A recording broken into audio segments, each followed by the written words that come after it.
relájate y disfruta con nosotros. Rewind. Bienvenidos. Hola amigos de Rewind, ¿cómo están? Aquí estamos en un capítulo más con los mexicanos que le están rompiendo en el mundo. ¿Cómo estás, Edgar? Excelentemente, Mari, muy contento, muy feliz y más por el tipo de personajes que tenemos el día de hoy. Sí. Que aunque digan que no, Ajá. yo creo que es de los más conocidos. Claro. Todos hemos visto sus vinos en Los el hemos supermercado. probado. Y los hemos probado, claramente.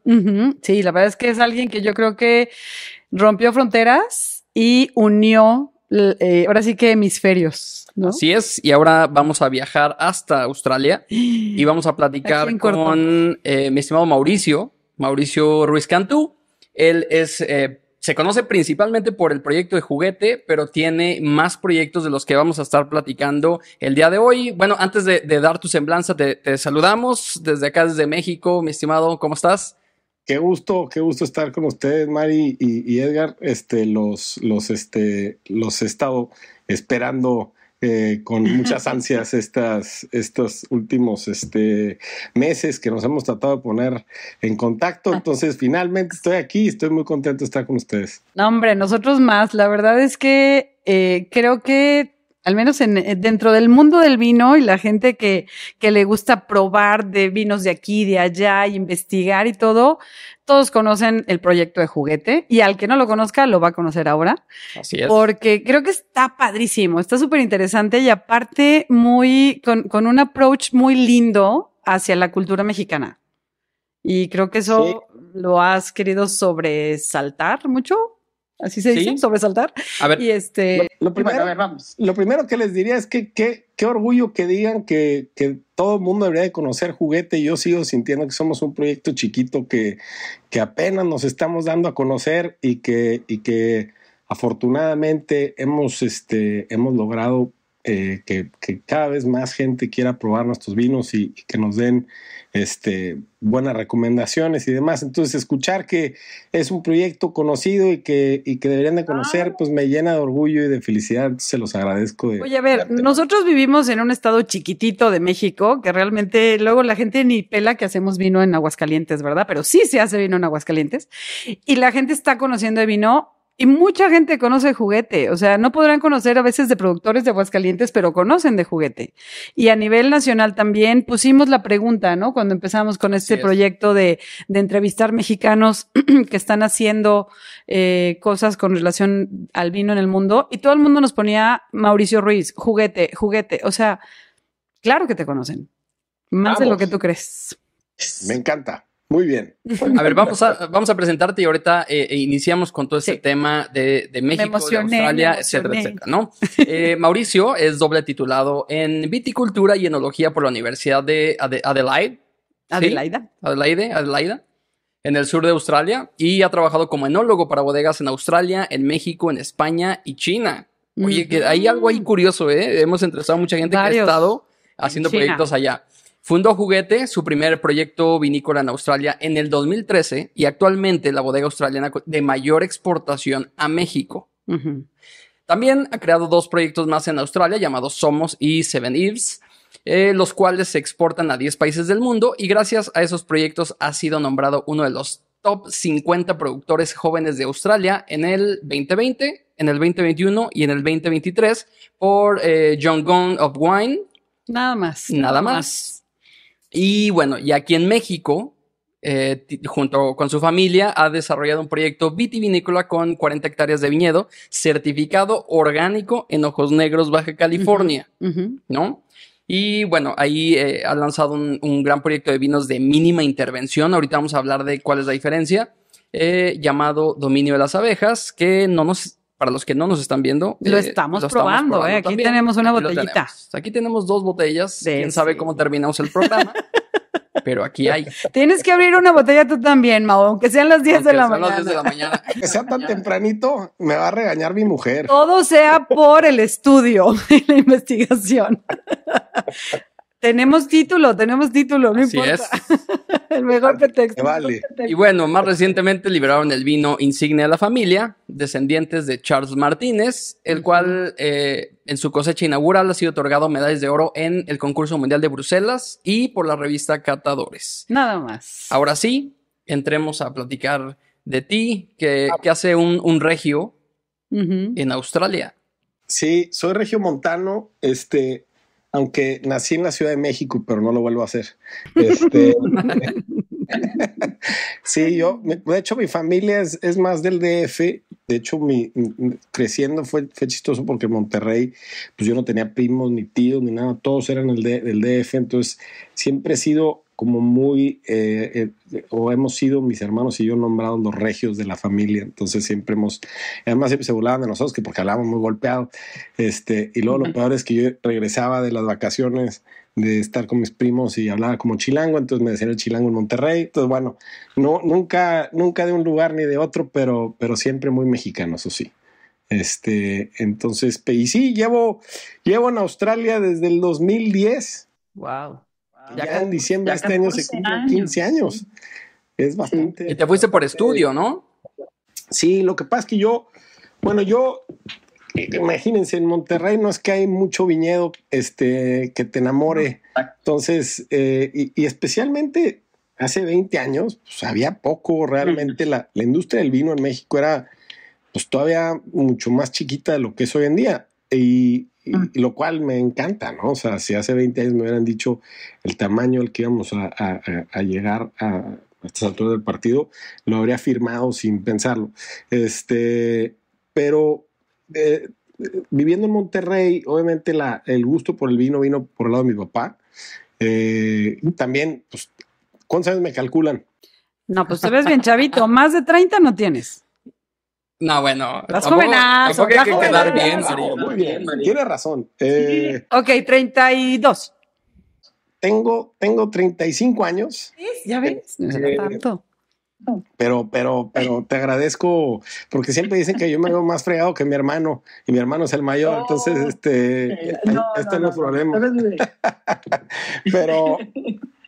Pero claro, desde muy chavito mi papá tenía mucho afán por el tema del vino, especialmente el vino español y demás, y le gustaban a mi papá los vinos como muy robustos, le gustaban los vinos de Toro y le gustaban los vinos de, como que más la nueva escuela española, no tanto los old school Rioja, sino más los Ribera del Duero muy estructurados y los toros y los vinotes, ¿no?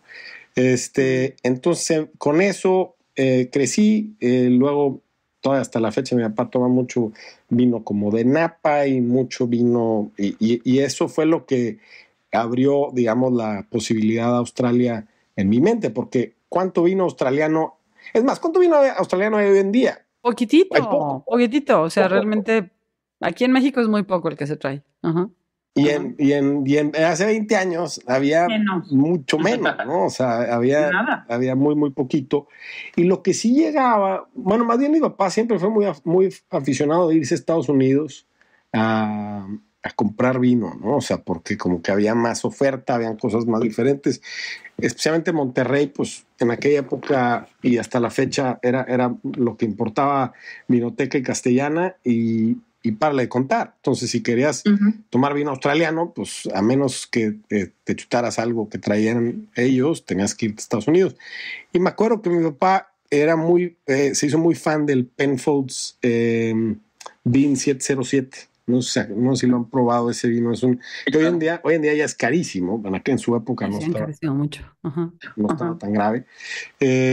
Y me acuerdo que era un vino, es un Cabernet 100%, muy potente, muy estructurado. Y mi papá me decía que era uno de sus vinos favoritos. Entonces siempre se me quedó en la mente que el vino australiano era de buena calidad, porque uno de los vinos favoritos de mi papá era el Bean 707.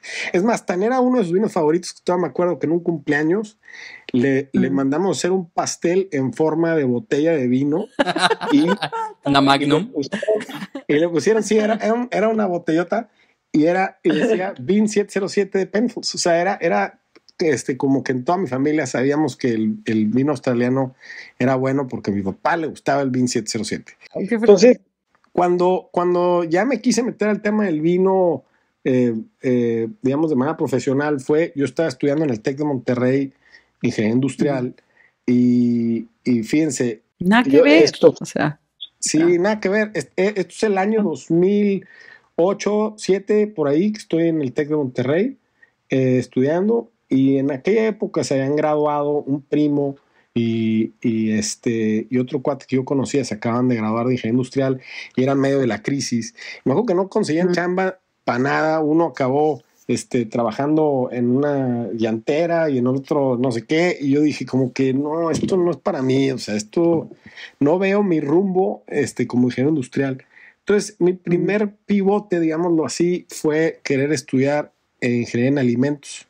Me llamaba la atención los alimentos, yo no sabía, me gustaba el queso, y me gustaba el café, y me gustaba todo lo que gira alrededor de la manufactura y producción de alimentos me llamaba la atención. Y entonces, con eso en mente, y pues un día platicándolo con mi papá, y yo le decía, oye, y el tema del vino, eso también se puede estudiar, cómo uno se podría meter en ese tema. O nomás se toma, ¿no? Sí, nada más viene la parte definitivamente rica. Claro, pero es que es chistoso porque hoy en día ya es muy obvio, ¿no? Hoy en día es, pues claro, pues, viticultura y enología, y estúdialo, y pues existe. O sea, hace 20 años ni siquiera, o sea, de hecho, si ahorita solo hay, creo que una carrera de enología en México, un lugar donde se da, hace 20 años nada, o sea, era agrónomo y párale contar, ¿no? Sí, y además la producción en México, pues eran pocos productores realmente, ¿no? O sea, y claro que en Baja California se vivía una realidad distinta, pero en Monterrey, pues no, o sea, mi pregunta concreta era, ¿eso se puede estudiar o hay que ser francés, ¿no? O sea, ¿o cómo funciona eso? Español y ya. Y me acuerdo que así inició, mi papá me decía, no, sí se puede estudiar eso y tal, pero medio que, ¿para qué te especializas tan chavo, hijo? Pues mejor, mejor estudiar en ingeniería industrial y luego ya ves si te quieres especializar en ello y tal. De eso no vas a vivir, no típico. Como que era un tema así de que, híjole, está bueno tu sueño, Guajiro, y ahorita porque estamos en la sobremesa y estamos echando un vinito a gusto, te la voy a aguantar un rato y vamos a cotorrearla, pero no fue algo muy serio. Y esa conversación la habré tenido, es más, todavía me acuerdo del vino en sí que estábamos tomando. Era un Castillo de Higay 1994 de Marqués de Murrieta. De Marqués de Murrieta, claro. Sí, claro. Y me acuerdo que decía, es que está muy rico este vino, jefe. Está buenísimo, no inventes. Es un vinazo. Y entonces mi papá me decía, no, pues mira, pasó tiempo y regresé yo todavía otra vez con el mismo choro de que, oye, es que a ver, lo del vino como que me quedé así medio clavado. Entonces me decía, bueno, pues yo diría que antes de que te metas a pensar en esto más, pues ponte a chambear. O sea, entra a una bodega y de ahí sabrás si es lo que te gusta. Entonces, con ese consejo, moví cielo, mar y tierra para poder conseguir chamba en Casa Madero ahí en Parras. Creo que fue el 2008 o 2009. Uno de esos 2 años fue. ¿Te tocó Francisco Rodríguez? ¿Estaba Paco? Sí, claro. Paco era el mero sabor ranchero. Y en esa época, ¿quién más? Había un enólogo sudafricano, enólogo asistente, Charles se llamaba. Y obviamente estaba Daniel Muñoz en viñedo y tal, y hasta eso, Paco, yo creo que al principio no me quería contratar, y si llega a escuchar esto, Paco, no mientas, no me querías contratar. Se lo va a pasar, porque me acuerdo mucho que ya no me contestaba el teléfono, porque le mandé mi currículum, pero mi currículum yo creo que tenía mi nombre, y nomás estaba en blanco. Sí, no habías hecho nada de vino. No había hecho nada. Estoy vivo. He probado estos vinos. Me gusta el vino. Y claro, también tenía sentido porque me veías a mí medio cachetón, güerillo, y decían, no va a aguantar vara. O sea, aquí la vendimia pues es ruda, es cansada, y va a querer privilegios especiales y no estamos dispuestos a darse. Entonces, tuve que comprobarle a Paco que no, que sí estaba dispuesto a partirme el lomo y que iba a aguantar vara y que está dispuesto a lo que fuera. Porque, otra vez más, te voy a contar la historia del primer día en Casa Madero y eso te va a decir todo. Entonces yo llegué, para que me diera la chamba fue todo un show, porque tuve que presentarme en Parras un lunes a las 7 de la mañana, pero en aquella época no había ni siquiera la autopista que existe hoy en día a Parras. Era un viaje de 3-4 horas. Terracería casi, ¿no? Pues sí, o no de terracería, pero tenías que darle toda la vuelta a Saltillo y era un broncón llegar.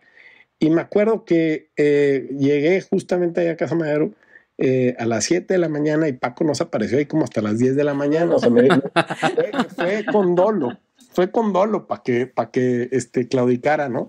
Chamaco no va a aguantar. Sí, no va a aguantar. Entonces, todavía me acuerdo el primer día porque me dice, bueno, está bien, órale, empieza la próxima semana. Entonces, llegué la próxima semana y el primer día hacía un calor de la fregada y ya habían empezado a cosechar blancas.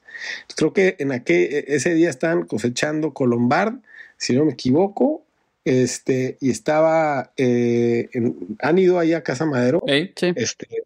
Ya ves que tienen la zona de las tolvas y en las tolvas mandan a la despaligadora, pero está como metida en un es casi no subterránea, pero está como a 2 metros en el piso. O sea, la tienen como enterrada, porque la hacen así como por gravedad, pero ahí abajo hace todavía más calor porque pues se concentra la humedad y tal. Entonces, ese día me bajaron ahí, y mi chamba era muy sencilla, era estar quitando venían los raspones de todos los racimos. La despalillada, ándele. Sí, porque era una despalilladora nueva que era muy delicada, entonces estaba cayendo mucha uva con el palillo, entonces mi chamba era quitar el palillo para que la uva que quedaba cayera en otro receptáculo y así ya lo volvíamos a pasar por la despalilladora para que ya entrara, digamos, a la tolva y se fuera al tanque, ¿no? Pero hacía tanto calor que a las 2 horas de estar ahí, pues me empezó a salir sangre a la nariz. Como... Entonces, espérense, que traquen al güero ese, porque entonces, vino está como medio ferroso. Ya no eran blancos, ya eran rosados. Ya hizo un clarete acá, Mauricio. Pero me sacaron, me pusieron agua así fría y tal, y llega uno de los trabajadores y me dice, no, hombre, güerito, no vas a durar ni una semana, güey. Y así fue mi primer día. Pero dijiste, ahora sí les duro, Chihuahua. Con mayor razón. Eso fue la primera experiencia realmente ya en producción. Tenías entonces 18, 19 años en ese tiempo. Sí, estaba chavillo, sí, por ahí, 19 años yo creo que tenía. Estabas bien chavo. Entonces, así fue, y luego pues hice esa vendimia con ellos y fue gracias a trabajar con ellos que acabé en Australia, porque don José Milmo, que en paz descanse, era muy fiel creyente en los australianos, tenía asesores.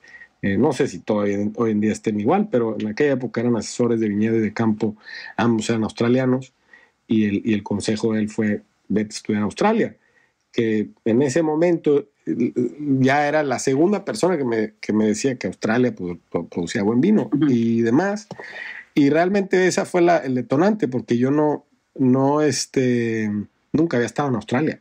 Lo único que sabía de Australia era... Vete a Australia, así como aquí, vete a Monterrey y luego a Laredo, o sea, no. A ver, y ahí entra otro punto, porque estás ahora en Australia y si en México, en Parras, te dicen, no, este chavo de Monterrey, ¿qué onda? Allá. Ahora en Australia te van a decir, ¿y este chavo de México qué? ¿No? Onda? ¿O cómo estuvo este primer encuentro ahora con los australianos? Sí, fue chistoso. Fíjate que acá, o sea, en Australia hay mucho inmigrante, ¿no? Entonces, realmente no son un país que esté desacostumbrado a que venga gente de fuera. Entonces, eso te da ciertas ventajas, ¿no? Viniendo como inmigrante. Y ya están acostumbrados a que haya gente con acentos diferentes y raros y tal. Entonces, más bien causa curiosidad. De hecho, en aquella época mi lógica era, mis opciones eran, vete a Australia, vete a Estados Unidos, o vete a España, porque en Europa, si tú te vas a estudiar a Francia, a Montpellier, o la que gustes, si no hablas francés, estás frito y ya era too late para ponerme a estudiar francés, para ponerme a estudiar. Entonces dije, ¿sabes qué? Una en inglés o en español. Entonces mis opciones eran España, Estados Unidos y Australia. Y en Estados Unidos, pues mi lógica fue, ya hay mucho mexicano allá y además no nos quieren tanto, entonces mejor me voy a España o a Australia. Y realmente fue el consejo de ellos que me trajo hasta Australia. Ahora, ya estando acá, el proceso de adaptación, pues ahora sí que depende de cada quien, ¿eh? O sea, hay gente que yo soy medio pez en el agua, a mí como que en ese sentido no, los shocks culturales y demás que son inevitables no los sufro tanto. Que he tenido amigos y demás que no, ya, o sea, especialmente amigos latinoamericanos, no necesariamente mexicanos, que llevan acá ya un tiempo y no, ya extrañan todo de su país y que tal, y que no pueden vivir sin comerse una arepa y demás. Entonces, el taco. Pero yo tengo la gran ventaja de que pues voy a México todos los años. Entonces, soy muy, muy afortunado en ese sentido porque acabo extrañando poco porque logro ir muy seguido. Entonces, pero no fue siempre así, ¿no? O sea, los primeros, ¿qué serían? 5, 6, 7 años que estuve acá, pues estuve full time acá. Ya ver, pero entonces llegas, te inscribes en la universidad y empiezas. Bueno, o sea, porque si dices, ya llegué a Australia, me sentí muy a gusto, sí, pero tuviste que tener un proceso de cómo empiezo. No, pues eso fue todo en México. Si te soy bien honesto, todo eso lo hice desde México. Me apliqué a la universidad, me aceptaron. Es más, no te dan la visa si no tienes la aprobación de la universidad. Entonces, primero, o sea, si alguien quisiera hacer eso, es muy sencillo. Okay. Yo usé se llaman Latino Australia, no sé si todavía existan, pero era una empresa que se dedicaba a mandar latinos, me imagino, pero mexicanos, a Australia a estudiar. Entonces tú decías, no, pues quiero estudiar esto, la universidad, ellos te ayudaban a hacer todo el papeleo. Lo metí, me aceptaron, me vine para acá y lo primero que me di cuenta era carísimo Australia. Y yo, no, bueno, o sea, yo sí tuve que agarrar chamba desde day one porque era muy, muy caro. Creo que hoy en día no está tan grave, pero vamos a pensar que el dólar australiano y el dólar americano estaban en paridad en el 2010, que fue cuando yo llegué. Mientras que hoy en día está un dólar australiano por 66 centavos de dólar americano. O sea, ha bajado muchísimo la paridad. O sea, se ha debilitado de cierto modo el dólar australiano. O en pesos está a 12 pesos. En vez de... Y aparte ibas como estudiante. O sea, no es lo mismo ya ahorita que estás ya... Sí, digamos, enganchado con tu trabajo, etcétera, a cuando llegas a los 20 años con una mano por delante y otra por detrás, ¿no? Igual con apoyo de tu familia, pero X, ¿no? O sea, ahí sí todo te cuesta triple. Fíjate que es que siento yo que cuando uno está chavo aguanta vara. O sea, yo en esa edad lo ves carísimo. Vivía con cuates, parecíamos 40 ratones en una mini cajita de zapatos. Con galletas y latitas de atún, casi, ¿no? Claro, y sobrevivíamos comiendo cualquier cosa y demás. Y la verdad es que uno no se da cuenta hasta ahorita que digo, no, hombre, pues me pongo a pensar en cómo me aventaba de viaje, de mochilazo, y te digo, no, ahorita hoy en día no haría eso. Es lo que te voy a decir, ¿lo volverías a hacer si te dijeran, vuelves a tener 20 años? Ya pega uno el viejazo, ¿no? Después de un tiempo se acostumbra ya a lo bueno, yo creo. Pero no la sufrí, para nada. Mi proceso de adaptación fue muy bueno. Yo creo que lo que sí fue que a partir de mi segundo año de estudio acá, que los primeros años son como en todas las carreras, mucho tronco común. Y ya a partir del segundo año, es una carrera de 4 años, pero a partir del segundo año, finales del segundo año, ya empiezas a ver cosas más interesantes, más del tema del vino. Ya se convirtió para mí en algo súper, súper fascinante y me clavé de lleno. Digo, no que no estuviera de lleno antes, pero pues uno llega de fiesta, entonces ya saqué todo eso el primer año y y a partir del segundo ya me clavé mucho y me encantó, al punto donde en mi último año de carrera me becó un grupo grande, Pernod Ricard, seguramente lo conocerán, me dieron una beca para mi último año de estudios y me dieron chamba, que lo cual también para mí fue muy importante por muchísimas razones.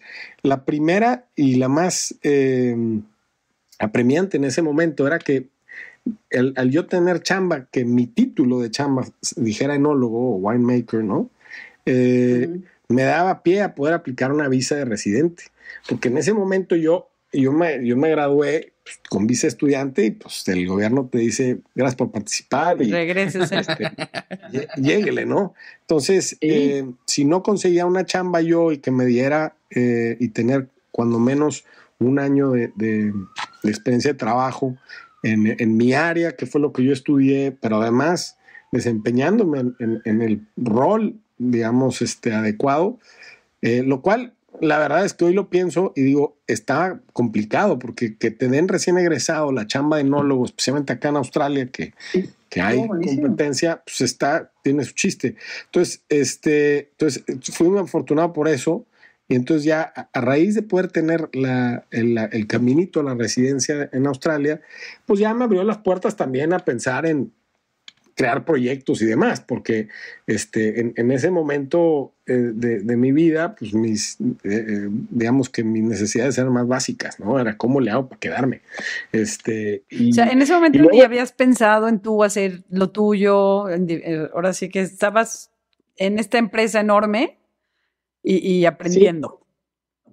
Fue en mi segundo año ahí en Pernod que empecé a hacer vino. Que empecé juguete, pero justamente esa es la parte chistosa. Yo trabajando ahí, o sea, para que te des una idea, esa bodega, ese año procesamos 38,000 toneladas de uva. Entonces, para que te des una idea, por ejemplo, Casa Madero, no sé ya hoy en día en qué números anden, pero cuando yo trabajé allá, estaban por el orden de como las 1,000 toneladas era la producción. Y Casa Madero es el productor, si no es el más grande, está ahí con la Cheto y demás. Sí, con Cheto. Creo que en el segundo lugar, una cosa así por ahí. Entonces, imagínate que esta eran 40 veces el tamaño de Casa Madero. Entonces, pues, las dimensiones de producción de todo eran enormes. Mi chamba era yo estaba muy pegado en el laboratorio, en el laboratorio de cata, más bien, donde yo, digamos, lideraba las degustaciones de los fermentos y éramos un equipo de 5 enólogos. Cada enólogo pues agarraba una sección diferente porque habían más de 150 tanques en fermentación en un dado momento.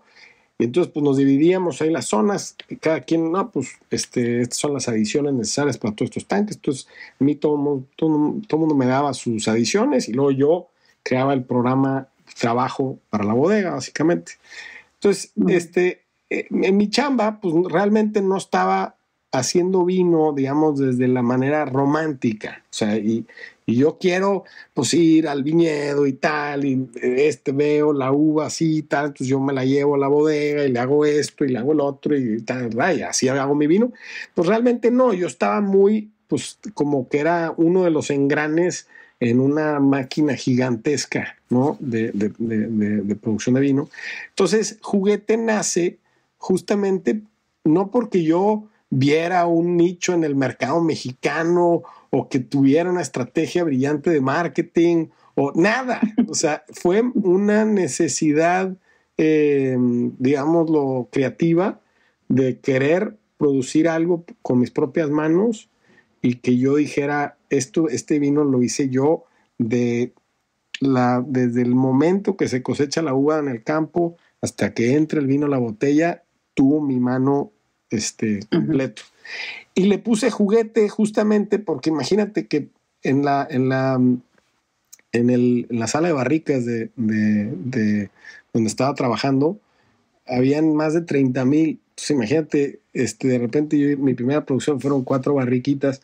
O sea, era tu juguetito. Era mi juguete. Entonces, así le puse, me lo traje a México sin mayores pretensiones más que ojalá y lo venda así, con los deditos cruzados y poco más. O sea, realmente nunca fue mucha gente me ha preguntado, oye, qué bueno el nombre, o sea, la verdad es que le diste... Era como que le diste todo un pensamiento filosófico atrás y ir directo al corazón del mexicano. A ver, es que pensándolo así, tiene toda la línea o toda la creatividad de ir a la nostalgia del mexicano. En la nostalgia. Ajá. Hasta las etiquetas, el juguetito, ¿no? Con lo que jugaba yo de chiquito. ¿Hay algo de eso? O sea, sí había cierto extrañamiento de México que dices, sí quiero... Pues que mi gente, que mi país, que recuerde algo, no sé, o sea, esta conexión. No, definitivamente, y con el tiempo se volvió de manera deliberada, si soy bien honesto, pero en un inicio el nombre de la bodega es Juguete porque eso fue. Una vez que traigo los primeros vinos a México, mi hermano, que en aquella época él estaba trabajando en distribución y venta de destilados, me dice, oye, pues me interesaría ayudarte a vender estos vinos, tal, porque yo creo que la marca está padrísima, creo que sí hay potencial, tal. Y es chistoso porque mi hermano fue realmente uno de los primeros que creyó en el proyecto y fíjate, mi hermano y yo nos peleamos muchísimo de niños, o sea, tuvimos una relación muy... ¿Es normal? Turbulenta. Al punto donde mis papás decían que para ellos, haberlo a toro pasado, pensar que mi hermano y yo pudiéramos trabajar juntos de grandes, era como imposible, o sea, era como... Es más grande que tú, ¿verdad? Él es mayor que yo, sí, aunque él dice que no, pero sí, se fregó. Según Manolo, creo que se llama, ¿no? Sí, Manolo. Pero realmente a mí me sorprendió mucho porque como yo, al ser el hermano chico, ¿no? Y cualquiera... Que tenga un hermano grande se va a relacionar con esto. En los ojos de tu hermano grande siempre, cállate, güey, no, tú no sabes, a ver, hazte para allá, cállate, no, ¿qué vas a saber? Entonces, que mi hermano viera el proyecto y dijera, oye, me late, y lo veo yo como que yo lo quiero agarrar también, fue como, ay, güey, o sea, pues algo hice bien, ¿no? Sí, porque para que este desgraciado me dé un cumplido, o sea, está complicadísimo. Algo estoy haciendo bien, ¿no? Exactamente.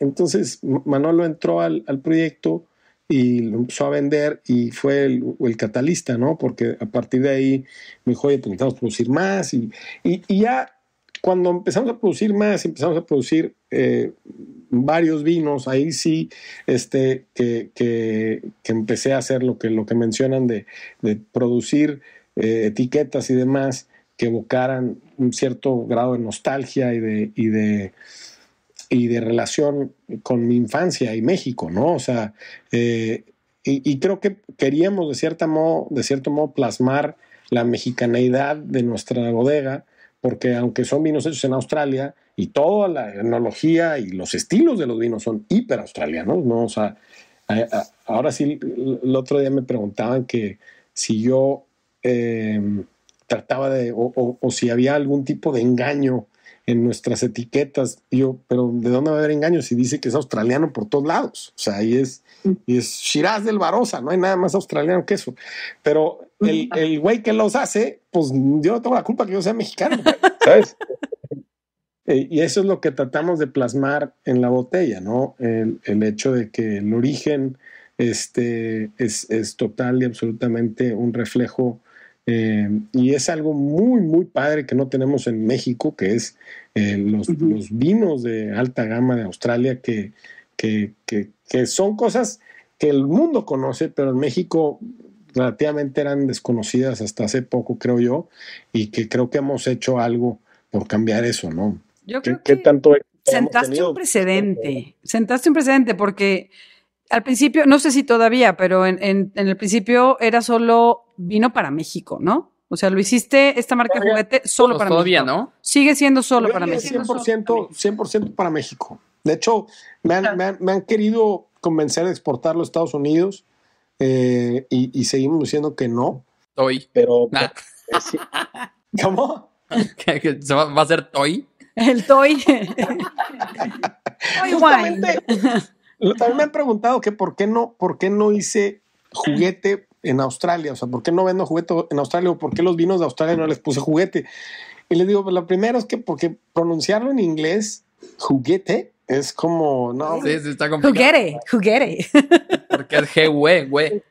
Juguete, sí es cierto, ¿no? Batalla muchísimo. Pero además que la traducción es muy mala, ¿no? Toy no tiene nada de... Nada. Toy wine.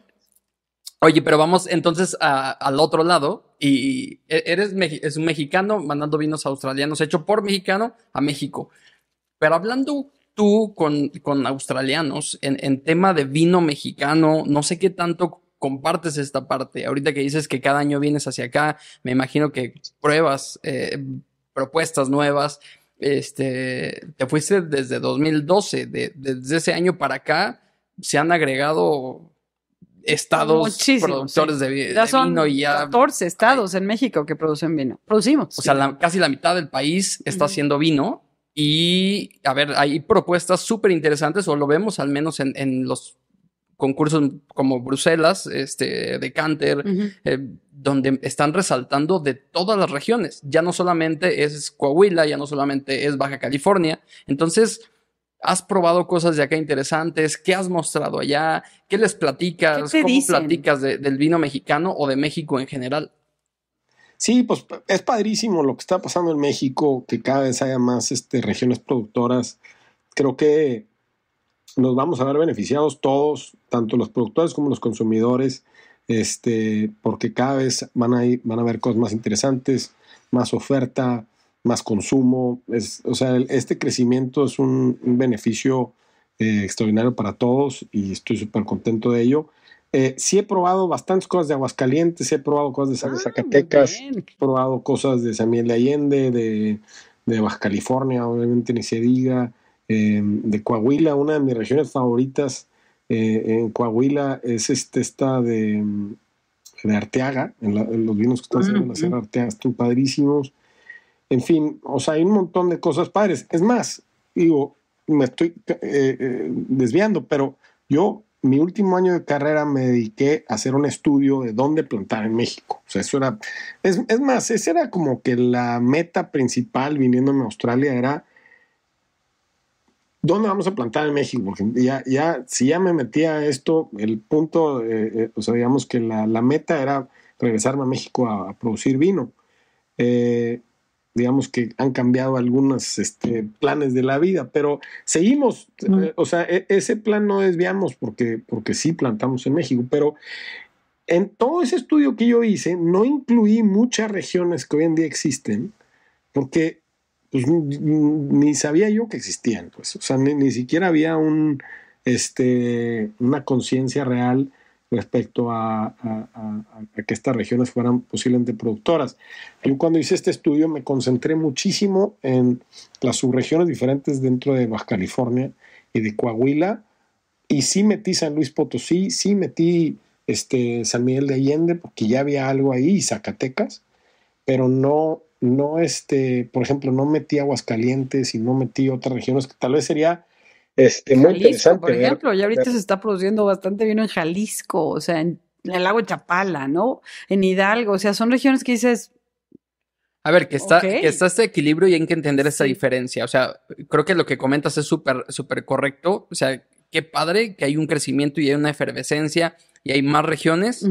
También entender que estamos en un periodo de crecimiento, o sea, de mucha experimentación, estamos en pañales. Sí, conocimiento, ¿no? Nos falta muchísimo profesionalizar este tema, pero bueno, la parte buena es eso, que hay mucho más cultura, que hay mucho más consumo, que hay más regiones produciendo y como estamos en pañales, la ventaja es que puedes experimentar mil y un cosas y puedes probar y puedes ver suelos y puedes ver uvas y puedes... sin ningún tipo como de restricción o limitante, al menos por ahora, ¿no? Sí, pero por ejemplo, tú como mexicano allá, que ya eres, insisto, como hasta un poquito embajador, digamos, de qué se hace en México, porque tú ya estás haciendo vino para australianos, vino mexicano para australianos, que ahorita nos platicarás también de esos proyectos. ¿Qué dicen de México? O sea, en algún momento te oí que decían, ¿hacen vino en México los australianos? O sea, ni idea tenían, ¿no? No, y eso no ha cambiado. Por más que yo diga, tengo que cambiar muchas mentes antes de que pueda cambiar el pensamiento colectivo respecto al vino mexicano en Australia. Realmente acá a México no nos conocen de otra cosa que no sea tequila, mezcal, sotol. De hecho, son muy aficionados al destilado mexicano, o sea, y se habla mucho y hay mucho conocimiento, sorprendentemente, respecto a los destilados mexicanos. O sea, el otro día me dijeron, oye, me tomé un raicilla buenísimo, y yo, chirrión acá.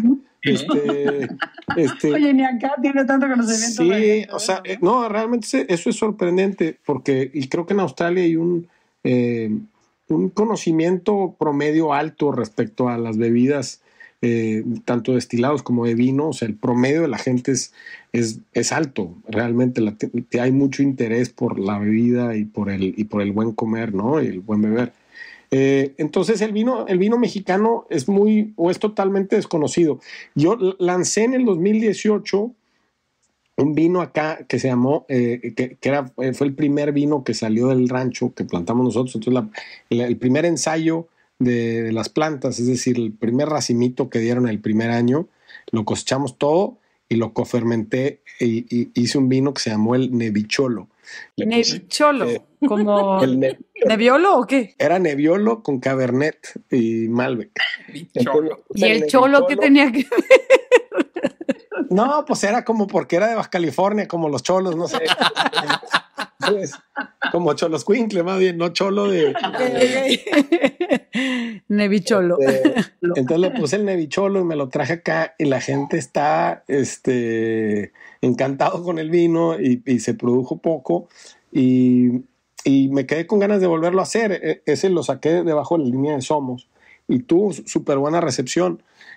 La parte complicada fue que después vino la pandemia y yo produje el 2019 del mismo Nevicholo, pero no lo pude embotellar en el 2020 por la pandemia. Entonces acabé mezclándolo y liberé otro vino en México, y ya se murió el proyecto del Nevicholo por la pandemia, porque ahora me estoy trayendo dominio de las abejas a Australia. Entonces acá, bueno, realmente lo que acaba pasando es que la gente, claro que hay un interés por él, pero es difícil de convencer a la gente de que vale la pena tomar vino mexicano, porque hay tantos productores alrededor del mundo que se venden en Australia, y digamos que a nosotros nos tienen más como encasillados en el tema de los destilados. Entonces dicen, no, espérate, pues es que como que vino, no, mejor tráete un mezcal, güey, o tráete algo que podamos vender con mayor facilidad, ¿no?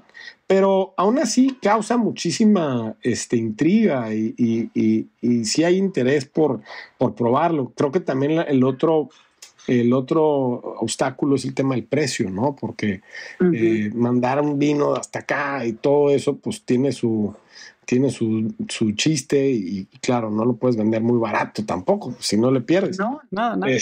Entonces esos son los retos, pero en general yo siempre lo que les digo a la gente es, a ver, a México no lo tienes catalogado como productor de vino. Sin embargo, California es obviamente una zona productora de vino muy importante a nivel global, deja tu americano. Sí, de acuerdo. California era México, papá. Y ahora el vino que se produce en México empieza ahí, en el sur de California. Claro que se puede. Entonces, eso creo que cuando lo pones en esos términos, especialmente para los australianos, o lo que yo he observado es que se les vuelve mucho más digerible el concepto. Ah, claro, pues sí, tiene sentido, órale, échalo. Sí. Lo cual, pues ese es el reto, ¿no? Para el vino mexicano en exportación. Creo que en Estados Unidos se han hecho cosas buenas. Creo que cada vez hay más aceptación en Estados Unidos por el vino mexicano.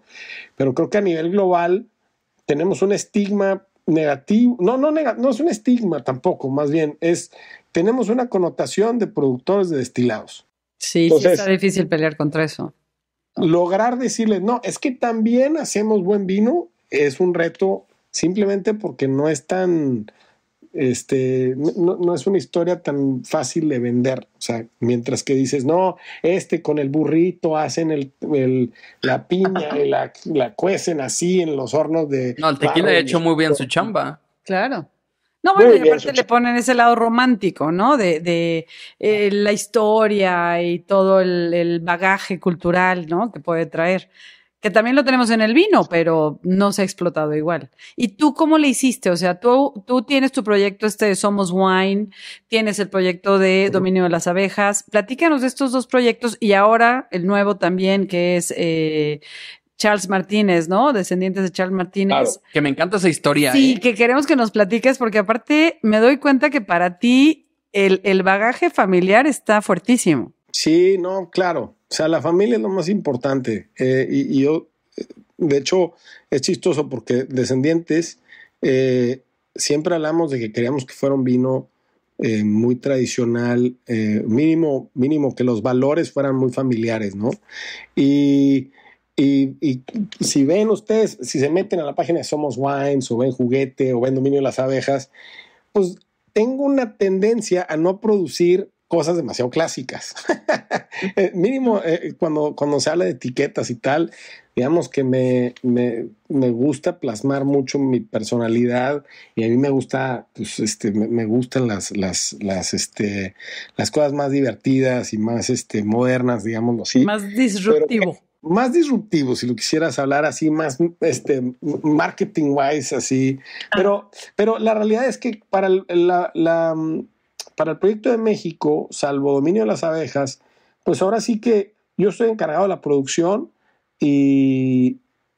pero no las decisiones son familiares, ¿no? O sea, el proyecto es de mi familia, el proyecto son mis papás, mis hermanos, están todos involucrados. Mi hermana también trabaja en la empresa, ella ve todo el lado financiero, administrativo, entonces, y también tiene mucho aporte creativo y creo que es muy padre cuando creas un proyecto así familiar que querer involucrar a todos para que tenga ese sentido de que todos somos parte de y representa a todos, ¿no? No nada más representa lo que para Mau le gustaría. Entonces, siempre se habló de que la etiqueta ya formal de la bodega fuera familiar, pero yo me peleaba mucho con el concepto de ponerle Bodegas Ruiz Cantú, ¿no? Que son mis apellidos, porque para empezar, yo siempre he sentido que, y no es crítica a los que lo hacen, pero hacer eso es un tanto una alabanza propia, ¿no? O sea, es un poco decir, miren mi bodegón, raza, y ya llegó el mero, ¿no? Y como que no me gustaba ese concepto, se me hacía un poco innovador.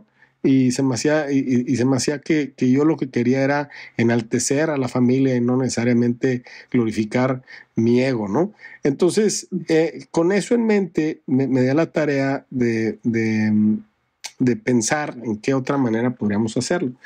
Y Descendientes de Charles Martínez es chistoso porque la mayoría de la gente cree que pues Charles Martínez es un tío lejano del cual nos heredó la lana, ¿no? O sea, al tío Charles que gracias por el billete, compadre, aquí está tu bodega. No, Charles es el apellido de mi bisabuela y Martínez es el abuelo, o sea, son los apellidos maternos de mis bisabuelas. Ah, qué bonito. Entonces, la idea gira alrededor de si cambiáramos la manera en la que, ya ves que en México todos seguimos nuestra descendencia a través de los apellidos paternos, recibes el primero de tu papá y el primero de tu mamá, si lo invirtiéramos y recibieras el apellido materno y primero el de tu madre y luego recibieras el materno también, pero de tu padre, y siguieras ese lineaje, mis apellidos hoy en día serían Charles Martínez. Entonces, la idea del vino era producir un vino que hablara de nuestra familia, porque al final, ¿por qué Charles y Martínez no son mis apellidos y Ruiz Cantú sí? Pues es totalmente arbitrario, ¿no? O sea, pero es a nivel internacional, digo, en todos ahora sí que en todo el mundo es el apellido del papá. Fue la historia de la que... Que yo sepa, en Brasil es el único país que yo sé que sigue en el lineaje por la vía materna primero. Entonces, eso y aquí nosotros tenemos los dos, aunque el primero es el del papá, también tenemos el de la mamá, pero en cuantos ya ni siquiera está el de la mamá, ¿no? En tu nombre, ¿no? Claro. Solo ponen el primero. Yo sería de los Santos Manrique. Ah. ¿Tú? Yo sería Aparicio Arellano. Ah, mira, doble A. No, doble A no. No, doble A no. Todavía no. Es padre porque creo que abre una puerta interesante respecto a la familia, porque yo creo que esos apellidos son tan mis apellidos como... Por supuesto. Totalmente, bueno, pues tarde o temprano tu mamá te tuvo. Y claro, entonces con el vino la intención es hacer honor, ¿no? a nuestras mamás, a nuestras abuelas, a mis abuelas y atesorar, ¿no? ese legado familiar que nos han dejado las madres, ¿no? ¿Ves como si juegas mucho con la nostalgia? Sí te gusta jugar con la nostalgia y te gusta jugar con el sentimiento. Los mexicanos somos muy sentimentales y nos encanta todas estas como historias detrás, ¿no? Claro. Y digo, si es un buen vino y si es un buen producto y aparte te da todo esta... Un buen storytelling. Storytelling está excelente. Sí, no, y el vino es extraordinario. Realmente yo estoy muy, muy contento con la primera cosecha que liberamos. Entonces, el proyecto de Baja California fue un proyecto que me tomó muchísimos años desarrollar. Realmente, por el hecho de que Juguete lleva más tiempo y los empecé más o menos uno en 2013, el otro en 2014, llevan una trayectoria más larga, entonces pareciera que son proyectos más grandes, pero realmente el proyecto más grande de toda mi familia y demás es el proyecto que tenemos en México. Y es un proyecto que realmente buscamos nosotros crear un legado familiar que dure muchas generaciones, ¿no? La intención es producir algo y si lo soy bien honesto, nuestra meta no es ser un buen vino mexicano, es ser el mejor productor de México. Y yo creo que tenemos todas las herramientas a nuestra disposición porque lo hemos hecho muy bien. El viñedo es extraordinario. Está en Ojos Negros, es el que está en Ojos Negros. Está en Ojos Negros, en Baja California. Creo yo que es la región de México que mayor potencial de calidad tiene. Te digo que eso fue lo que me vine a estudiar acá, a entender el por qué, qué serían los factores principales que harían que Baja California, que Ojos Negros tuviera ese potencial. Y digo, podría hablar de este tema hasta el aburrimiento de cuáles son las condiciones climáticas tan peculiares de Ojos Negros, pero si la tuviera que resumir en pocas palabras tenemos una oscilación térmica muy, muy interesante, días de 35 grados y noches de 7, 8 grados. O sea, es un casi desierto, pero tiene la capacidad de retener acidez en las noches, tener madurez durante los días. Y hay una región aquí en Australia que se asemeja, que se llama el Clare Valley, que está al norte del Barossa, produce vinos extraordinarios. Sí. Y Riesling, claro. El Riesling de Clare es de hecho plantamos Riesling también en el rancho. Qué bueno. Este año yo creo que va a ser el primer año de producción. Pero realmente lo que se está produciendo en el rancho es extraordinario. También se tienen que juntar todas digamos, los diferentes factores para que funcione un proyecto de esta magnitud. Y afortunadamente también tengo a Ricardo Michel, que es el ingeniero que lleva el rancho, lo lleva desde el 2018. Entonces yo planté el viñedo en el 2015-16 o las primeras hectáreas y me fue como en feria. O sea, me fue, si te contara las historias de terror de los primeros años, de todo lo que me salió mal, no acabaría nunca, pero afortunadamente logramos levantar el proyecto, finalmente logramos plantar y en el 2018 entró Ricardo de planta y la verdad es que él es mucho mejor viticultor que yo, entonces estamos en muy buenas manos y él sacó la certificación orgánica y realmente tenemos y la certificación es la CCOF, que es la californiana, entonces creo que somos muy pocos los productores y los viñedos que tenemos la certificación en México, y la calidad que estamos obteniendo fíjate, acá trabajo con viñedos también de altísima calidad, viñedos de 60, 80, 90 años de edad, de los mejores suelos, del Barossa. Trabajo con algunos viñedos, son extraordinarios de los con los que trabajo acá, pero lo que veo que sale del rancho de México me sorprende de sobremanera. O sea, no lo digo esto todo el tiempo acá. Los vinos que estamos haciendo no son buenos vinos para vino mexicano, porque luego existe esta tendencia de que, bueno, para ser mexicano está muy bueno. No. Estos vinos están buenísimos, sean de Timbuktu, de Francia o de México. Son vinos que estamos produciendo cosas que estoy increíblemente contento con ellas. Los tenemos que probar. Los tenemos que ir al menos. Sí, tenemos que ir ahí al viñedo o probarlos. Pues, sí, claro. Descendientes es el primero y viene otro proyecto interesante que de hecho ya están embotellados. La primera cosecha ya está embotellada, pero todavía no la liberamos, de los vinos top de la bodega que se van a llamar Mar de Roca. Mar de Roca. Y esos vinos sí creo que van a marcar un parteaguas en México respecto a la calidad o cómo entendemos la calidad. Quiero liberarlos ya cuando estén en su mero apogeo. La primera cosecha fue la 2021 y se embotelló ya hace como un año y feria, año y medio. Y entonces no sé cuándo lo voy a liberar, uno de estos días. Pero, pues estamos pendientes y conseguirlo, acomodar lugar. A ver, Mauricio, fíjate que esto me gusta preguntarlo a todos porque hablamos no solamente de características de la uva per se, sino un poquito más de trasfondo.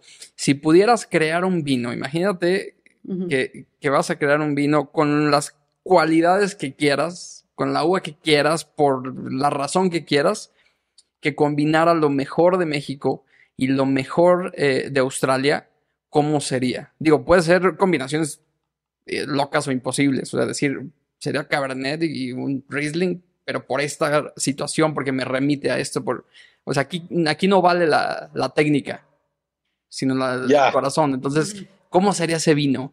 ¿Sería blanco? ¿Sería tinto? ¿Sería...?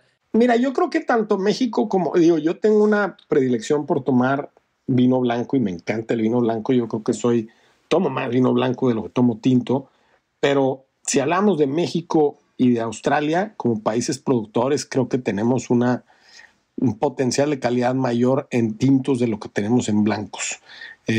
Tiene lógica, ¿no? Somos países de climas un poco más cálidos, entonces no que no se pueda producir vino blanco de buena calidad, pero el tinto normalmente vas a tener se va a favorecer un poquito más.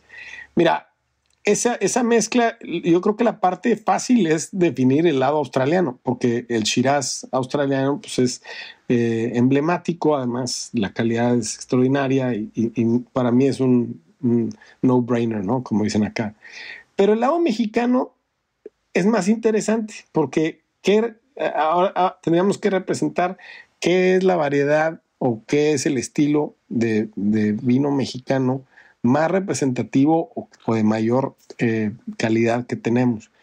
Y yo creo que hay una tendencia, en mi opinión, de que las variedades del norte y el sur del Ródano funcionan muy bien en nuestro país. O sea, para mí todas las garnachas, los Syrah, las Mourvèdres, las Cariñenas, esas son variedades que funcionan muy, muy bien en nuestro país. Entonces, si tuviera que ser un melange, yo haría un vino medio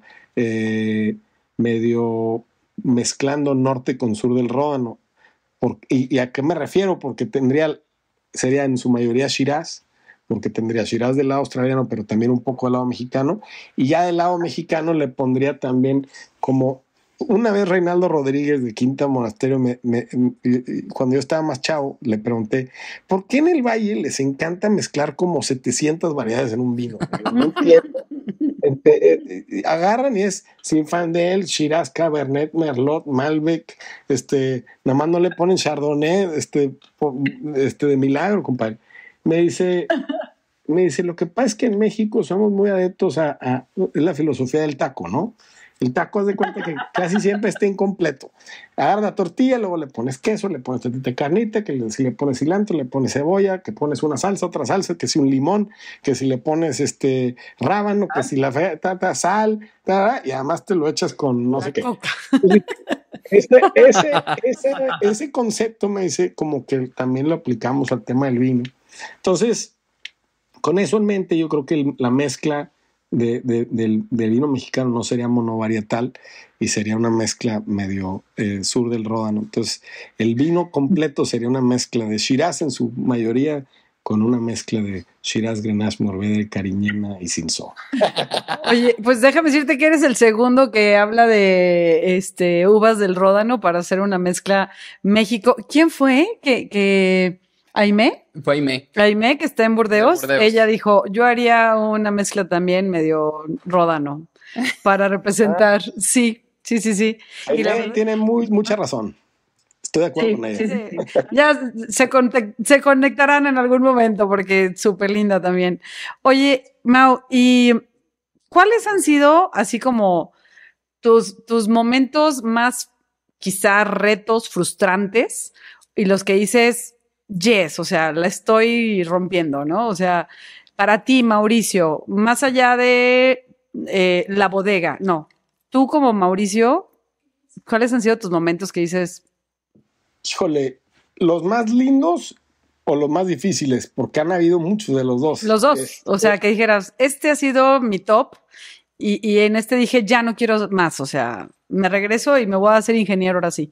El más difícil, y no sé si será que soy medio pesimista y me acuerdo más de los difíciles que de los fáciles, pero los más difíciles tienen que ser cuando plantamos el viñedo en México. Mira, yo tuve y creo que todos cuando somos jóvenes somos un poco arrogantes y yo pequé muchísimo y me equivoqué muchísimo de creer que me la sabía de todas, que yo era muy fregón. Y entonces cuando yo acabé la carrera me habían becado, había empezado Juguete, Juguete había gustado en México, había agarrado distribución, puros goles, ¿no? O sea, iba a 5-0 y me sentía invencible. Y cuando fuimos a plantar el viñedo, ahí sí cambió un poco la cosa porque nunca había trabajado yo en México, especialmente del lado como más rural y agrícola y demás. Y me las vi negras porque todos los problemas que tuve, para empezar, mira, yo soy de Monterrey, entonces cuando llegué a Baja California yo no conocía a nadie. Entonces, oye, para plantar un viñedo no se necesita nada más conocimiento, necesitas tener pues proveedores, entender exactamente cómo lidiar con la gente de la zona, cómo transportarla, cómo operar la logística para traer plantas, para poner postes de luz, para poner un pozo de agua. O sea, fueron muchas dificultades que tuve que afrontar y pese a todo eso lo estuvimos llevando a cabo, pero hubo un momento muy complicado y es que y fueron dos, o sea que se repitió. En el primer año que plantamos, como los joneros tenemos problemas de heladas, es muy importante que te brinques el periodo de heladas cuando las plantas están recién plantadas. ¿Por qué? Porque cuando la planta está muy chiquita, brota y el pequeño brote es muy delicado, ¿no? O sea, pues es un tallito verde así muy tiernito. Entonces se lo puede echar una helada, se lo puede echar una onda de calor, se lo puede echar viento, se lo puede echar lluvia, muchas cosas. Lluvia, o sea, cualquier cosa. Entonces tienes que plantarlo en un momento donde, digamos, que las condiciones estén en un momento ideal para que no tengas ningún evento adverso que pueda acabar con la plantita. Entonces, esa es una de las grandes dificultades de ojos negros. Te tienes que esperar bastante tarde a que baje el riesgo de heladas. Entonces, el primer año nosotros decidimos plantar en finales de mayo, lo cual es muy tarde. O sea, en una región tradicional estás plantando muy, muy tarde porque ya empezó el calor. Tú quieres plantar cuando está frío, tal, que la planta se atempere y luego solitas van subiendo las temperaturas y va brotando. Pero si nosotros hacemos eso, tenemos el riesgo de que nos caiga una helada y adiós brotecitos. Entonces dijimos, no, vamos a hacer una estrategia de plantación de este tipo, vamos a poner enraizador, vamos a desarrollar la planta rapidito, sí se puede. Entonces, armamos, plantamos, preparamos el suelo, sistema de riego, todo en orden, empieza la planta, empiezan a brotar todas las plantitas a la semana o 2 semanas, y entonces se empieza a avecinar una ola de calor. Entonces dije, no, a ver, no pasa nada, vamos a regar fuerte, tal vez tenemos alguna que otra pérdida, pero sí vamos a aguantar. Como empezamos a regar más, y el pozo era nuevo, tuvimos un problema en el pozo, que es medio complejo, pero básicamente se derrumbó el pozo. Entonces me quedé sin agua. O sea, por querer sacar más agua, se derrumbó el pozo y me quedé sin agua. Entonces, quedarte sin agua en medio de una ola de calor es el equivalente a game over, ¿no? Entonces, moví cielo, mar y tierra para conectarme al pozo del vecino. Tuvimos que tirar como 3 kilómetros de tubería. Fue, o sea, imagínate, muévete. Aparte todo es dinero, o sea, todo es inversión. Sí, no, una locura. Lo bueno es que nosotros íbamos a tener porque íbamos a replantar, íbamos a plantar otra zona. Ya tenía yo cotizada esa tubería que le voy a utilizar para otra cosa. Entonces dije, mira, ahorita la utilizamos para eso y luego la levantamos y nos la llevamos. Toda la hemos puesto ni siquiera enterrada, todo estaba sobre el piso. Entonces imagínate que fue una semana de locura y logré poner el agua como el segundo día o casi tercer día de la ola de calor. Y pues cuando le echamos el agua las plantas estaban vivas, pero la realidad es que ya era too late, había sido too late. Entonces pasó una semana y claro, tuvimos yo qué te diré, unas 70-80% de las plantas se murieron. No. Fue totalmente desalentador. Fue muy, muy duro el momento por las pérdidas económicas, pero también fue como, me sentí como cuando Chile le metió 7 a la selección, que no quería salir de mi casa como por una semana. Como él no era penal. Ajá. Pero ¿cuál fue ese aprendizaje que dijiste, pues ni modo, o sea, ya no, sé entonces, que para la otra no. Tengo que seguí pecando de soberbio porque dije, no, pues la culpa no fui yo, porque pues yo no puse el pozo y ¿sabes? Entonces el siguiente año, dije, ¿sabes qué? No, pues ya habíamos arreglado el pozo, ya el agua no era el problema. Dije, no, pero también es que plantamos muy tarde, entonces tenemos que plantar más temprano, porque fíjate que no sé qué. Y yo ya estudié y en la región desde 1994 no ha habido una helada que caiga después del 10 de mayo. Entonces, mira, el mismo 10 de mayo vamos a plantar, vamos a trazarlo otras 2-3 semanas porque esto nos va a ayudar con esto y lo otro. Y me decía mi papá, oye, pero seguro que no va a helar. No va a helar. ¿Y qué creen que pasó como el 1 de junio? Cayó una helada. Cambio climático, ¿no?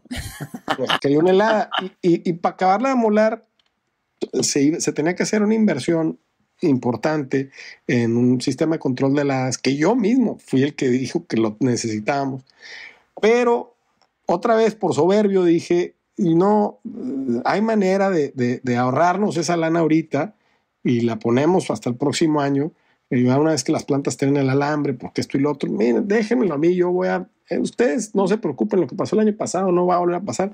Pues mocos, nos vuelve a pasar el segundo año y ahí fue donde ese baño de humildad y realidad me cayó y fue durísimo, ¿no? Porque la culpa claramente fue mía y esos son los momentos difíciles de la vida que te hacen pues darte cuenta que primero no puede uno solo y que por más conocimiento y lo que tú quieras, la vida se va a encargar de darte estos baños de humildad y de decirte, sabes que no va por ahí, compadre, y tienes que aceptar que tú no puedes controlar todo y que al mismo tiempo tienes que tener la humildad, que es aceptar que no todas las cosas van a salir siempre como uno quiere y que no porque tú sepas o no sepas quiere decir que las cosas vayan a suceder como deben suceder, sino hay que estar más expectativos respecto a lo que trae la vida y actuar acorde a una manera sensata, ¿no? Entonces esos yo creo que esos fueron los momentos más difíciles. Tan difíciles fueron que le hablé a Ricardo y le dije, Richard, ya no puedo. Esto ya me superó me dice, oye, pero ¿por qué no pusiste el esto? Pues no sé, le digo, porque debí. Por eso te digo. Pero por eso estaba. Cuando dijiste, ya, se queda él como viticultor. Ya, yo ya. Y luego me dice mucho. Me dice, si hubiera sabido cómo estaban los trancazos, igual y no me venía, pero bueno, ya me vine. Pero esos yo creo que son los momentos más difíciles que he tenido. Los más padres, pues han habido muchos. Es más, uno de los más recientes que es simplemente liberar los vinos y que estén premiados con oro, descendientes en su cosecha inaugural, que estamos exportando ahora a dominio a Estados Unidos y está teniendo una gran aceptación, que el año pasado nos dieron mejor vino de todas las Adelaide Hills para un vino que hicimos con Seven Eves, entonces, y era un Syrah, imagínate, entonces ganarle a todas las, o sea, ganamos mejor Syrah, mejor tinto y mejor vino de todo el concurso, con un Syrah acá en Australia. Pues venir de fuera y ganarle a los australianos jugando de visitante, pues es increíble, ¿no? O uno de nuestros vinos, un Chardonnay de nosotros, fue por un buen tiempo el vino blanco que daban en el Opera House en Sydney. Son momentos que los ves y dices, híjole, como inmigrante acá es increíble, ¿no? Poder ver mis vinos en estos lugares, o simplemente Dominio y Charles y demás que han estado en los vinos en las cartas de vino de algunos de los mejores restaurantes de México, llámese Puyol, Quintonil, Rosetta, etcétera. Bueno, ¿ya son estrellas Michelin? Sí, también. ¿Ya? Exactamente. Yo siempre creí en ellos. Ya ves, tú sabías que iban a llegar lejos. Entonces eso es muy padre. Sí. Qué padre, Mau, qué padre. Mauricio. Y la verdad es que qué orgullo que podamos hablar así de ti como persona, primero, ¿no? Como mexicano, y me encanta pues también acervo familiar, ¿no? Que siempre, todo lo que has platicado viene tu familia incluida. Y se me hace que es un pilar muy fuerte, ¿no? Para que alguien pueda tener éxito. Y yo creo que para ti ha sido parte de. No, y deja tú mis hermanos y mis papás, mi mujer y mis hijos. Ellos son la realidad del motivante hoy en día más importante que tengo y realmente esta etapa de mi vida, porque tengo 2 hijos chiquitos, uno de 3 años y el otro de 1 apenas. Pues igual que tú, Edgar. Pues, parecidos. Por ahí van. Sí te noté las ojeras igual que las mías. No, dormido Edgar, aquí. Peor, porque tiene ¿cuántos meses? 3, 4. No, 7. 7 6. ya, sí es cierto, fue en enero. Sí, pero también son chiquitos. De hecho, el vino top de la bodega de Juguete se llama Oda. Y cada año que libero una nueva oda, escribo una oda, que es un tipo de poema, ¿no? Oda al vino. Exacto. Entonces, la oda del 2021 fue una oda a mi hijo, parte 1, y la del 2022, porque nacieron en 2021 y 2022, es la oda a mi hijo, parte 2. Entonces, les he escrito sus odas a mis hijos en sus años de nacimiento. Uno nació en enero y el otro nació en diciembre, por eso 21 y 22 se sacan 2 años. Pero justamente, sí, ahorita hoy en día es el motivante más grande, ¿no? Y creo que se nota el amor por lo que hacemos y la pasión por todo lo que producimos, ¿no? Entonces, espero también lo vean reflejado en el vinito que se están echando el día de hoy. Sí, aquí tenemos un, ¿qué es? El trompo, ¿verdad? El trompo que es Cabernet Merlot, o bueno, Merlot Cabernet, que la verdad es que ahí está buenísimo. Sí, está muy rico. Sí, los aromas. ¿Qué cosechas se están echando? Creo que es 2021. Este es 21. Sí, 2021. Muy buen año. Muy bueno. Por supuesto. Sí, la verdad, sí. Venga. Muy bueno. Y también tenemos aquí Dominio de las Abejas, ¿eh? Lo abrimos hace rato. Aquí está tu vino naranja de Dominio de las Abejas. Sí, está muy chido, ¿Qué cosecha tienes ahí? Pues fíjate que lo tenía en mi casa 2021. Órale. Sí, 2021. ¿Qué tal se ve? Mira, ya lo probaste, me imagino. Ya lo abrimos, ya lo probamos. La verdad es que sigue muy bien. Tiene un poquito, la acidez un poquito que ya se le empezó a caer. Porque, al final y al cabo es un vino naranja. Traes todo este rollo de la mínima intervención que hemos escuchado que traes mucho esta filosofía de mínima intervención, más no natural. Sí, no. A mí eso de natural no me convence la palabrita, porque no significa lo que cada quien quiera, ¿no? O sea, yo soy más partidario de decir, mira, nuestros vinos son vinos hechos de pura uva orgánica, certificada, y la mínima intervención quiere decir que se intervienen los vinos con químicos o con insumos enológicos de la manera más mínima posible. Pero sí tienen sulfitos los vinos, en algunos casos, o sea, todos los vinos los voy a cuidar, no voy a dejar que se estropeen simplemente porque quiero traer una bandera de natural o lo que sea. No va por ahí. Bueno, las fermentaciones son nativas y demás, el chiste es que estamos produciendo vinos que son reflejos muy vivos, ¿no? Del terruño de donde vienen, y eso yo creo que es la meta. Cuando hay más, como dicen en inglés, style over substance, cuando es más la faramaya que realmente el vino, creo que ahí es donde ya, ya se pierde un poco ¿Cuál es el objetivo? Sí, que ahora traen el rollo de los funky wines y si no es vino natural no es vino, y todos estos artistas que están sacando sus vinos y que, bueno, traen esta bandera curiosa, ¿no? Pero tarde o temprano no duran. Sí. Yo creo que esos son vinos que no duran a la larga. Te voy a decir algo bien interesante, porque en Australia el tema del vino natural lleva mucho más tiempo de lo que lleva en México. O sea, en Australia yo me acuerdo que llegué yo en el 2010 y empezó la onda del vino natural acá. Y realmente tiene como 20 años, toda la onda de vino natural. Hace 20 años fue donde empezaron en Italia y en el norte de España y demás a hablar del tema del vino natural, tal vez 25, pero es relativamente joven todo el movimiento, ¿no? Y en Australia ya llegamos digamos, al otro lado de la curva, donde decir que es que este es un vino natural, haz de cuenta que un 80% del mercado de cajón te dicen, no, ni siquiera lo quiero ver, ni probar, ni no, nada, así es natural, no.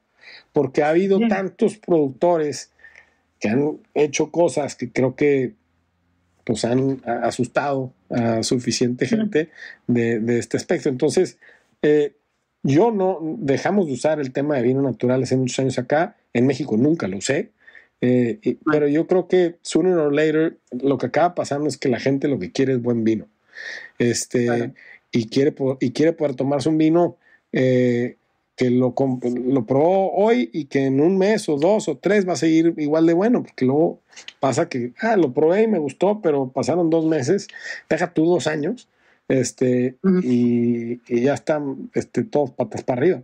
Entonces creo que y mucho de eso tiene que ver con el tema de los sulfitos, porque en el tema del vino natural se ha vilificado y se ha satanizado. Sí, también. El sulfito, cuando lo llevan usando desde la época de los romanos y seguimos todos aquí. Entonces, Oye, y lo comen con charcutería al lado que está lleno de sulfitos, ¿no? O sea, no son malos. Acá es la típica de que no, yo no tomo vino con sulfitos. Eso es veneno y se prende un cigarro, ¿no? También, sí, básico. Típico, el güey en la Roma. No, es que eso es puro veneno. ¿Cómo, chato? ¿Cómo, güey? Sí pasa. Mauricio, podremos seguir la plática 1000 horas más, pero por un lado tú estás apenas empezando tu día productivo, nosotros ya lo acabamos, pero bueno, queremos cerrar este capítulo. Primero agradeciéndote por el tiempo, esperando mucho esta entrevista. Gracias por darnos el espacio y abrirnos las puertas literalmente pues, de tu casa. Supongo que estás ahí o en tu oficina, no sé. Sí. Sí, no, estoy en mi casa porque aquí el internet está mejor que en la bodega. Bueno. No da. Entonces ya pues no se nota que tienes niños chiquitos, porque han estado muy callado. No se oyen. Mi mujer se los llevó, le dije, tiene que haber silencio, si no, no se puede. No, mil gracias, Mauricio. Esperamos, y es más, estamos seguros de que este capítulo va a servir de inspiración para mucha gente. En verdad, así como para nosotros nos encantó y nos pues, encantaría seguir siguiendo tus redes, tus vinos, tus proyectos.